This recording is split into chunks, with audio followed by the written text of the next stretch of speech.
हाँ, हमने high court के फैसले के खिलाफ सुप्रीम कोर्ट में अपील की है उसके रिवीजन के लिए, क्योंकि हम उससे संतुष्ट नहीं है।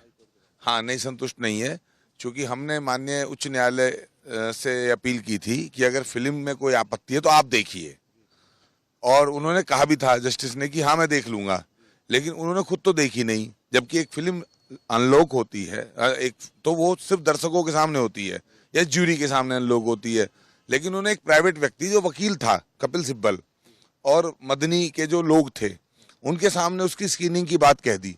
अब हाई कोर्ट का आदेश था तो हमने उस बात को मान लिया, जबकि हम ऐसे किसी सड़क चलते को फिल्म दिखाने के लिए ऑथराइज नहीं है। हमने पैसा लगाया, फिल्म बनाई है, उस फिल्म के अंदर क्या क्या है वो ऐसे रिवील नहीं कर सकते हम। फिल्म देखती है सेंसर बोर्ड की कमेटी या फिल्म देखती है ज्यूरी जज की कमेटी। उन्होंने देखी नहीं, बिना देखे जो उन्होंने कह दिया कपिल सिब्बल ने वो बात उन्होंने मान ली। कपिल सिब्बल ने तो पैसे ले रखे हैं मदनी से, उनके वकील हैं वो तो आप उन्हें फिल्म की जगह चाहे रामायण दिखा दो, चाहे उन्हें गीता पढ़ा दो, वो तो यही कहेंगे इसमें हॉरेबल है, वो भयानक है, वो उन्होंने कहा।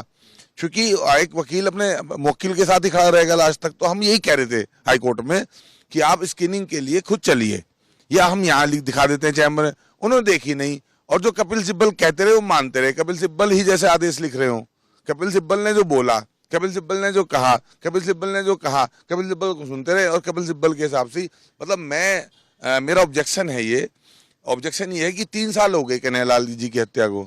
3 साल में अब तक जो है क्या मिला उन्हें अदालत की तरफ से? 2 हत्यारोपियों को जमानत मिली और उस परिवार को अब तक कुछ नहीं मिला। लेकिन ये 3 दिन में डिसाइड हो गया कि फिल्म चलेगी कि नहीं चलेगी। अगर ऐसे डिसीजन कन्हैयालाल के लिए होता तो फिर फिल्म बनाने की आवश्यकता क्या थी? कोई आवश्यकता नहीं थी। तो ये जो तमाम चीजें हैं इससे कहीं ना कहीं निराशा हाथ लगती है। उन्होंने कहा कपिल सिब्बल को कि आप जाके जो है सेंट्रल कमेटी के सामने अपील करिए, यानी जो गेंद है वो मोदी सरकार के पाले में डाल दी। अब वो 7 दिन में बताएं कि फिल्म चलने लायक है कि नहीं है।